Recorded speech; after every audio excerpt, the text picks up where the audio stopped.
Hey, Neil. Good to Hey, see how you you. doing? Doing Good to good. see you guys. Glad to see you. What's up? Tell us about, first of all, the poster for your film looks amazing. I gotta say, really compelling. Um, Tell us about the movie. 69. Um, yeah, I mean, Saban have done a fantastic job with that poster. They came up with that one, and it's certainly eye-catching. But yeah, I wanted to make a sort of giallo homage, like a slasher movie in the giallo style. So that was the objective of it. And what in terms of like for those that don't know that style of movie, how would you describe it? Well, it's sort of obviously it's very stylized. It comes from the Italian style of there was lots of black leather gloves, razor blades, slashers, eroticism, all kinds of stuff going into these things. But primarily, it was like some fairly juicy, bloody kills with razor blades. And I thought, okay, how can I do one of those kind of movies? Well, I mean, look, indie horror is super popular. We have Halloween season is now months long. Yeah. Everyone I know puts up their decorations in September. Spirit Halloween opens in July. Okay. There's a lust, I would say love for horror in this season. What sets your movie apart? We've seen a lot of films, I think, the tendency you see subgenres of horror. Where would you put this? Um, I mean, I suppose the nearest comparison would be a slasher movie of sorts. I don't know if is it a horror movie? It's got horrific stuff in it, for sure, and suspense and tension, a fair bit of blood and guts. So I guess that qualifies. There's nothing supernatural about it, but it is a psychological horror film, if anything. Let's take a look at the trailer for the film. And just be warned, it's rated R. Here we go.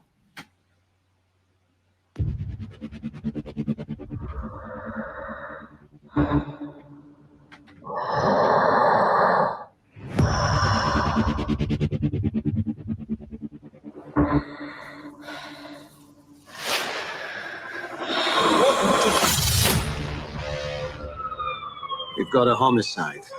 They're calling them Maltese Phantom. Catchy. I'm Diana. And you?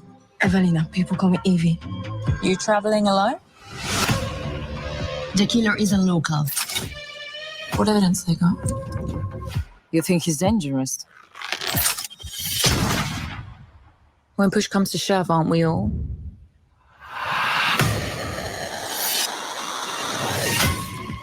Impressive collection. Is that an original katana? Someone is playing games with us. Why are you being so nice to me? You remind me of me. What shall we toast to? Your education.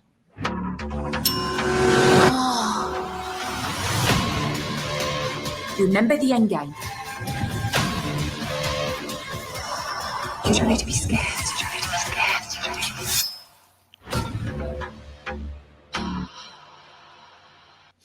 be... Damn. All right. Yeah. Hey, I got to ask you. So the last time you were with us, we were talking about the Duchess, and now we're at Compulsion. What was? I mean, I'm always curious. How did the Compulsion come out of Duchess? What was the transition? What were you thinking in terms of going in this direction? Well, I mean, the original idea was I wasn't intending to direct Compulsion. I wrote it with the intention that I would kind of sell it or have somebody else might direct it or whatever. But it actually got funded quite quickly, financed quite quickly, and then there was the opportunity of like, well, why don't you just direct it yourself? And it's ready to go. And in this day and age, it's difficult for independent filmmakers to turn down movies. So I thought, well, what the hell? Nobody knows it better than I do anyway. So and once I kind of got into my mind that I could go down the giallo route and like pay homage to that, but also do a slasher movie and also pay homage to kind of the erotic thrillers of the 90s or the 80s and 90s that I really enjoyed at the time, and Fatal Attraction and all that kind of stuff. I just kind of ran with it and went down that route. Yeah, and we shot it in Malta. Actually, it's quite old because we shot it beginning of 2023, so it's been around a while. we've got like 2,000 people watching live, and we've got a bunch of questions from our chat. Before we get to that, I have one. Well, I want to this question. It's a very sexy movie, clearly, from what we could see in the trailer. It wasn't a red band trailer. It's still green band. But do you deal with intimacy coordinators? I know there's, I've heard directors who've used them love it. It's really absolves of some liability, makes it easier to deal with things. Some actors don't like the intimacy coordinators. How did you deal with those scenes? Myself and the producer sat down with the cast and asked them what they wanted. Because it's primarily like it's the two female leads and the male lead.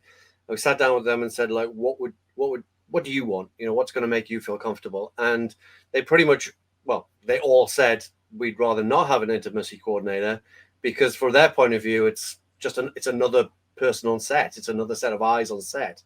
So their whole thing was a lot of them have done these kind of scenes before, have a lot of experience with it. They were perfectly confident and comfortable with me directing it. So as long as it's a controlled set, as long as it's bare minimum of crew, then we trust you, we trust the first AD, and we'll do it that way rather than having yet another person to be on set with them. Do they kind of see them as a second director on set?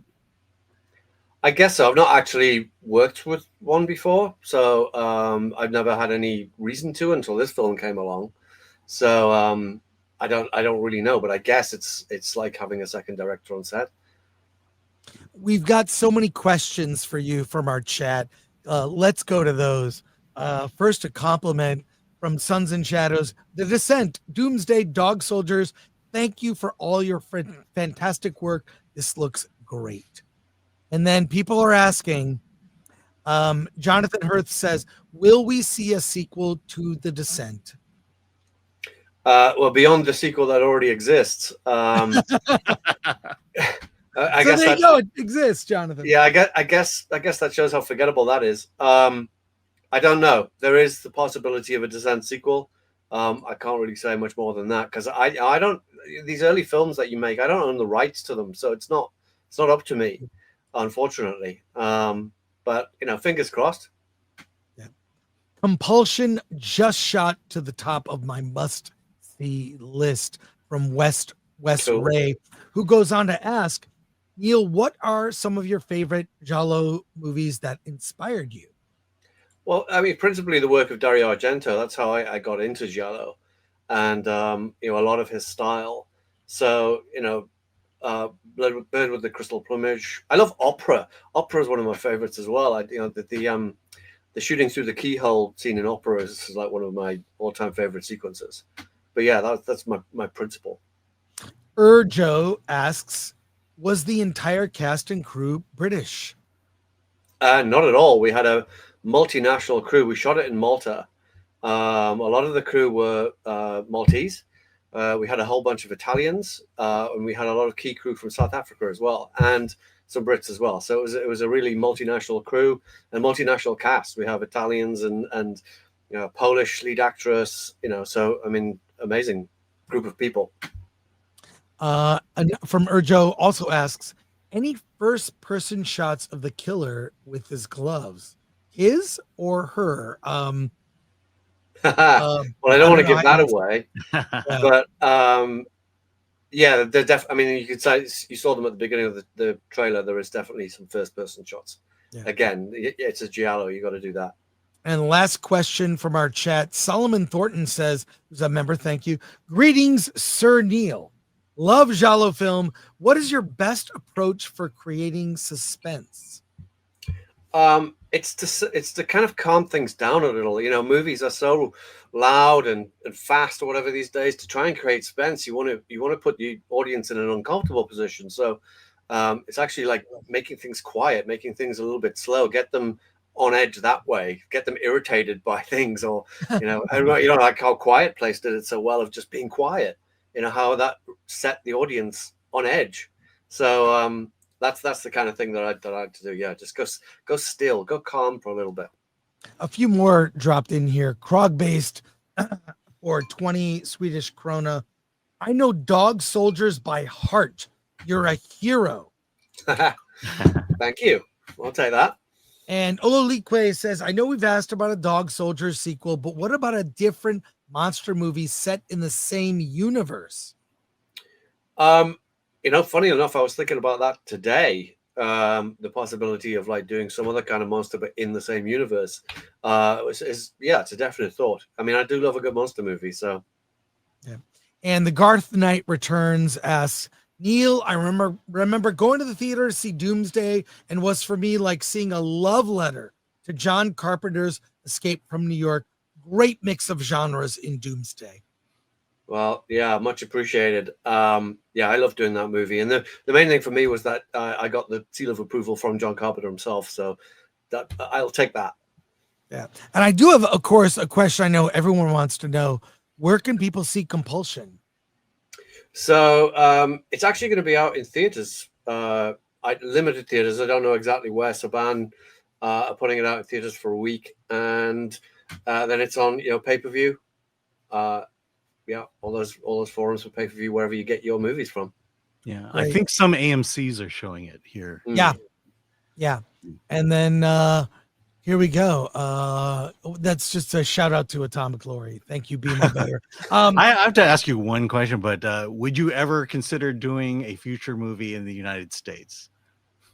I'd love to come and do a movie there. I mean, the funny thing was I lived out there for 10 years, and the only thing I ever shot there was Westworld. Everything else I was shooting was I was doing a lot of TV stuff, and we were shooting in Canada. We were shooting in actually, no, I lie. We did shoot Constantine in Atlanta, so did that there, and Westworld in LA. But I would love to come back. I mean, I have westerns that I want to do. I have other action stuff I want to do, and I'd love to come and shoot in the States. Westerns are back, so please make a Western.